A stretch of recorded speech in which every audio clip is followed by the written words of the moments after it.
ناظرین یہ کوئی معمولی بات نہیں. حضرت عثمان رضی اللہ تعالیٰ عنہ جو عشرہ مبشرہ میں سے ہیں، جن کو اللہ کے رسول صلی اللہ علیہ وسلم نے فرما دیا عثمان تجھ سے اللہ اس دنیا کے اندر راضی ہے، جس کو اللہ کی رضاعت کا سرٹیفکیٹ دنیا کے اندر مل گیا، لیکن جب وہ قبرستان جایا کرتے تھے ناظرین تو گھنٹوں بیٹھ کر روا کرتے تھے. صحابہ ساتھی پوچھتے تھے اے عثمان آپ تو بخشے بخشائے ہیں، آپ تو عشرہ مبشرہ میں سے ہیں، آپ کے بارے میں رضی اللہ عنہم ورضوا عنہ کا خطاب مل چکا ہے، آپ کے عقد میں حضور اکرم صلی اللہ علیہ وسلم کی 2 صاحبزادی ہیں، آپ کیوں جو ہے وہ روتے ہیں؟ تو آپ نے فرمایا کہ آخرت کی گھاٹیوں میں سے سب سے پہلی گھاٹی جو ہے وہ قبر کی گھاٹی ہے. اگر یہ ٹھیک ہو گئی تو سارے معاملات ٹھیک، اگر یہ خراب ہو گئی، ادھر ہی پکڑ ہو گئی تو سارے معاملات جو ہے وہ بگڑ جائیں گے. ناظرین یہ وہ صحابہ کرام ہیں. اور پھر چوتھی چیز اللہ رب العزت فرماتے ہیں کہ جب وَآتَ اللَّهُ يَمِينَهُ کہ ہم کل قیامت کے دن حشر کے میدان کے اندر جو ہے اعمال نامہ جو ہے وہ دائیں ہاتھ میں دیں گے. فَأَمَّا مَنْ أُوتِيَ كِتَابَهُ بِيَمِينِهِ فَيَقُولُ هَاؤُمُ اقْرَءُوا كِتَابِيَهْ إِنِّي ظَنَنْتُ أَنِّي مُلَاقٍ حِسَابِيَهْ فَهُوَ فِي عِيشَةٍ رَاضِيَةٍ فِي جَنَّةٍ عَالِيَةٍ کہ جس کو اعمال نامہ دائیں ہاتھ میں مل گیا گویا کہ وہ کامیاب ہو گیا. وہ فی عیشت الراضیہ فی جنت عالیہ وہ بلند و بالا جنت کے اندر ہوگا اور ایسی زندگی گزارے گا جو اس کی اللہ رب العزت کی رضا والی زندگی ہوگی، اور یہ ایسا شخص جو ہے وہ کامیاب ہو گیا. پھر اس کے بعد آپ نے فرمایا کہ وہ یمر علی الصراط کالبراق. آج سے ایک دن پہلے پرسوں میرے ایک بھائی نے سوال پوچھا تھا پل صراط کا، اس کا جواب بھی اس حدیث کے ذیل میں آ گیا. اللہ کے رسول صلی اللہ علیہ وسلم نے فرمایا کہ جو شخص نمازی ہوگا اللہ رب العزت اس کو پل صراط کے اوپر سے کل براق کہتے ہیں عربی کے اندر بجلی کو، یعنی بجلی کی طرح گزر جائے گا پل صراط. دیکھیں الصراط جو ہے وہ عربی میں راستے کو کہا جاتا ہے، پل کو کہا جاتا ہے، اور اردو میں پل کہا جاتا ہے، تو لہذا ہم پل صراط کہتے ہیں. اگرچہ حقیقی لفظ جو ہے وہ صراط ہے. آتا ہے کہ اس کی جو چڑھائی ہے وہ 500 سال کی ہے، اس کی لمبائی 500 سال کی ہے، اس کی اترائی 500 سال کی ہے، بال سے زیادہ باریک ہے، تلوار سے زیادہ جو ہے وہ تیز ہے، اور جو گناہگار ہوگا جہنمی ہوگا اس کے اوپر چلتے ہوئے کٹ کے جو ہے وہ گر جائے گا. لیکن جو شخص نمازی ہوگا، جو مومن ہوگا، وہ یمر علی الصراط کالبراق وہ براق کی طرح یعنی بجلی کی تیزی کی طرح جو ہے وہ گزر جائے گا اس کے اوپر. ناظرین یہ نماز کے فضائل ہیں اور یہ نماز کی برکات ہیں. یہ نماز کی جو ہے یعنی آپ اندازہ کریں اللہ رب العزت کے انعامات ہیں. اللہ رب العزت نے ہر چیز کھول کر بیان کر دی. ناظرین اب جو ہے انشاءاللہ آپ ہمیں کال بھی کر سکتے ہیں. ہم مختصر سے بریک کی طرف جائیں گے، بریک کے بعد آپ کی کالیں لیں گے. انشاءاللہ مختصر سے بریک کی طرف جاتے ہیں. خوش آمدید ناظرین، میں آپ کو ایک دفعہ پھر پروگرام رمضان ہمارے ساتھ میں ویلکم کہتا ہوں. ناظرین الحمدللہ ہم وقفے سے پہلے نماز کے اوپر گفتگو کر رہے تھے، اور الحمدللہ رمضان کے اور نماز کے فضائل اور ان کی احادیث کو جو ہے وہ بیان کیا جا رہا تھا. ناظرین یہ جو رمضان کا مہینہ ہے، رمضان کا مہینہ ایک مومن کو ایکسرسائز کراتا ہے، ایک پریکٹس کرواتا ہے، مشق کروانے کا مہینہ ہے کہ مومن جو ہے وہ بقیہ 11 مہینے کے اندر ہر قسم کی تکلیف، مشقت، تھکاوٹ، کم سونا، کم کھانا اور دنیا کی باتیں بالکل نہ کرنا، ان چیزوں کی ایکسرسائز کراتا ہے. اگر ہم دیکھتے ہیں کہ حالات جیسے آج پاکستان کے اندر خطرناک حالات ہیں، طوفان ہے، سیلاب ہے، 2 کروڑ سے زیادہ لوگ پریشان حال ہیں، اور رمضان نے ہمیں ایک صاحب نے ایک عورت سے پوچھا کیا آپ نے روزہ رکھا ہے؟ تو اس عورت نے بڑا خوبصورت جواب دیا. اس نے کہا کہ ہاں اس وقت بھی میں روزے رکھا کرتی تھی جب سحری کے اندر خوب وافر مقدار میں ہمارے پاس خوراک ہوتی تھی. ہم دیسی گھی کے پراٹھے اور دہی اور دودھ اور انڈوں کے ساتھ جو ہے وہ سحری کھایا کرتے تھے، اور افطاری میں ہمارا دسترخوان بھرا ہوا ہوتا تھا. تو لیکن آج اگر ہمارے پاس کچھ کھانے کو نہیں ہے تو آج بھی ہم اللہ کا شکر ادا کر کے جو ہے وہ ہم روزہ رکھتے ہیں. اس نے پوچھا کہ سحری میں آپ نے کچھ کھایا؟ اس نے کہا نہیں، بغیر سحری کا روزہ رکھا ہے، اور کچھ پتہ نہیں کہ افطاری میں کچھ ملے گا بھی یا نہیں ملے گا. ناظرین یہ ہے رمضان کا فلسفہ کہ رمضان انسان کو ہمت عطا فرماتا ہے، ایک مسلمان کو طاقت عطا فرماتا ہے. ناظرین دیکھتے ہیں کہ آج کے پروگرام کے ہمارے پہلے کالر کون ہے. ہیلو السلام علیکم. جی السلام علیکم.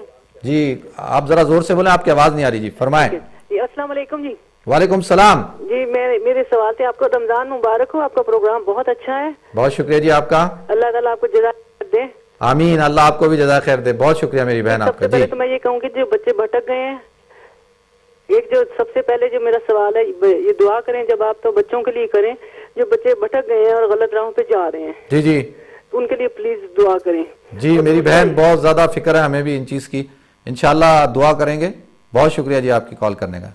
ہیلو السلام علیکم. السلام علیکم. وعلیکم السلام ورحمۃ اللہ وبرکاتہ. جی میری بہن. وعلیکم السلام ورحمۃ اللہ وبرکاتہ. جی جی وہاب صاحب سے 2-3 سوالات کرنے. جی میں سن رہا ہوں, آپ بولیں. وہاب صاحب مجھے 2 سوالات. اچھا ایک تو میرا نام ہے عبد الوہاب. جی عبد الوہاب. وہاب جو ہے وہ اللہ کا نام ہے, صرف وہاب نہیں کہنا چاہیے, عبد الوہاب کہنا چاہیے. جی فرمائیں. بہت بہت ٹوکنے کا. جی جی برا نہیں مانیے گا.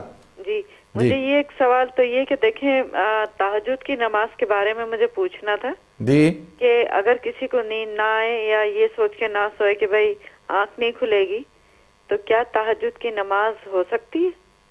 ٹھیک ہے, اور کیا سوال ہے آپ کا؟ دوسرا سوال یہ ہے کہ مجھے کچھ بیماری ایسی ہے کہ بار بار مجھے ٹوائلٹ جانا پڑتا ہے. ٹھیک ہے. تو میرا وضو قائم نہیں رہتا. ٹھیک ہے. مستقل یہ بیماری, اور ایک بیماری نہیں 2-3 بیماری ہے. ٹھیک ہے, اللہ آپ کو صحت دے میری بہن, اللہ آپ کو صحت دے. دعا کیجیے گا میرے لیے. جی آمین. دوسری بات یہ کہ اگر جیسے کسی نے سوچا ہو, وعدہ نہ کیا ہو کہ مسجد میں دیں گے پیسہ یا یہ جو فلڈ ریلیف فنڈ ہے ان کو دیں گے, تو کیا یہ گناہ ہوگا کہ اگر مسجد کے بجائے ہم فلڈ والوں کو پہلے دے دیں؟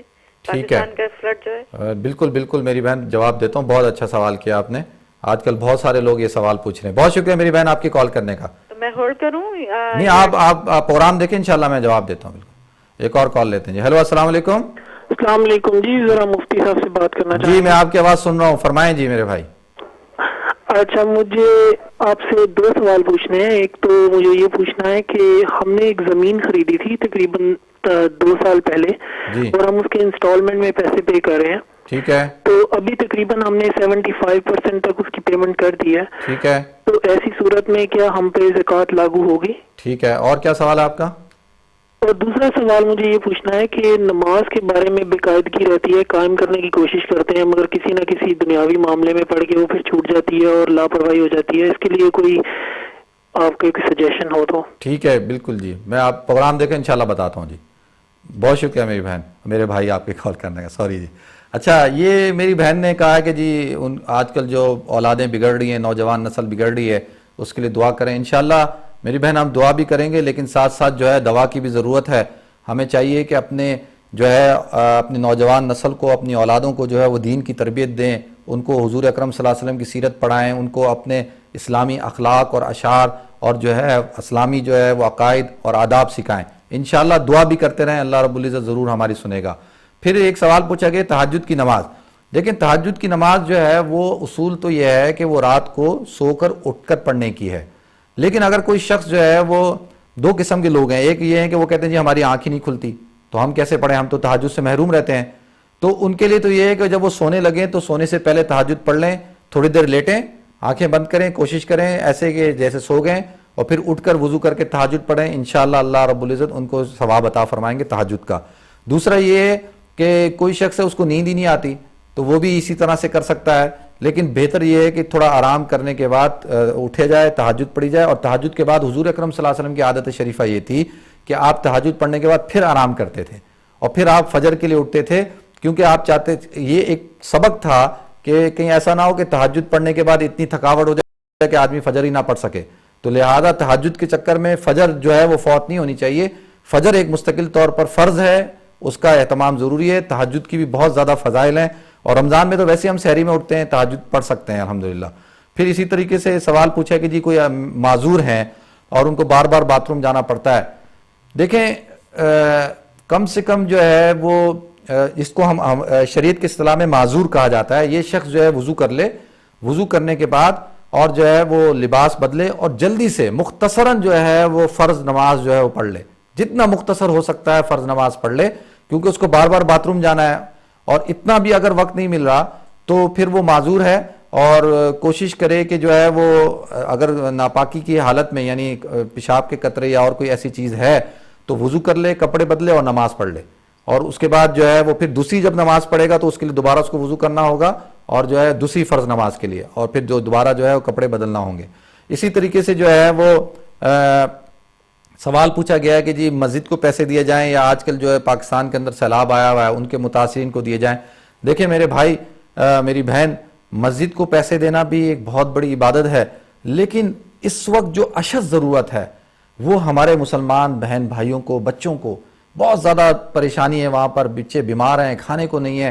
تو اگر کوئی طریقہ ہو سکتا ہے ڈائریکٹلی کسی کے اوپر آپ اعتماد کرتے ہیں تو اس وقت جو ہے زکوٰۃ کے پیسے جو ہے وہاں پہ پہنچائے جائیں، کیونکہ مسجد میں اگر 1 مہینے کا 2 مہینے کا ڈیلے ہو گیا، 6 مہینے کا ڈیلے ہو گیا تو انشاءاللہ اللہ رب العزت اس کو دوبارہ جو ہے وہ اس کا قیام عطا فرما دیں گے۔ لیکن اگر کوئی ایک انسانی جان ہماری وجہ سے بچ جاتی ہے تو اللہ فرماتے ہیں من اجل ذالک کتبنا علی بنی اسرائیل انہ من قتل نفسا بغیر نفس او فساد فی الارض فکانما قتل الناس جميعا، اگر ہماری کمی کوتاہی سے کسی شخص کا انتقال ہو گیا تو گویا کہ پوری انسانیت کا قتل ہو گیا، اور اگر ہماری کوشش سے جو ہے ایک انسانیت کی ایک شخص کی جان بچ گئی فکانما احیا الناس جميعا، تو گویا کہ ایک پوری کی پوری انسانیت کی جان بچ گئی۔ تو اس وقت زیادہ کوشش یہ کریں کہ نفلی عمرہ اور نفلی طور پر جو صدقات دیتے ہیں اس کی جگہ ان کو جو ہے وہ زیادہ سے زیادہ جو ہے وہ سلام متاثرین تک جو ہے وہ پہنچایا جائے۔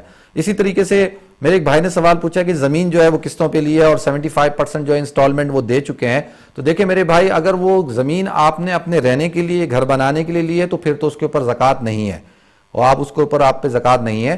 اگر آپ نے وہ اس نیت سے لی ہے کہ میں اس سے بزنس کروں گا اور اس کو بیچ دوں گا، تو لہذا اب جو 75% آپ دے چکے ہیں تو آپ کو اس 75% کے حساب سے اس کی مارکیٹ ویلیو نکالنی ہوگی، اور جو اس کی قیمت ہوگی مارکیٹ کے اندر وہ اس حساب سے آپ کو جو ہے وہ اس کے اوپر زکوٰۃ دینی ہوگی۔ اسی طریقے سے جو ہے میرے بھائی نے سوال پوچھا ہے کہ نماز کے اندر جو ہے وہ سستی ہو جائے۔ دیکھیں سستی کا علاج چستی ہے، سستی کا علاج چستی ہے۔ نماز کے اندر کیا ہوتا ہے کہ جیسی نماز کا وقت آتا ہے شیطان جو ہے وہ بہکاتا ہے، ہم 3 گھنٹے تک بیٹھ کے ٹی وی دیکھتے ہیں، گپے مارتے ہیں، تاش کھیلتے ہیں، باتیں کرتے ہیں، سب کچھ کرتے ہیں، لیکن 5 منٹ کے لیے جب نماز کا وقت ہوتا ہے تو شیطان بہکاتا ہے۔ تو اس بات کا خیال رکھیں، شیطان کے بہکاوے میں نہ آئیں، فوراً کھڑے ہو جائیں، وضو کریں اور نماز پڑھ لیں، تو انشاءاللہ امید کرتے ہیں کہ آپ کی سستی دور ہو جائے گی۔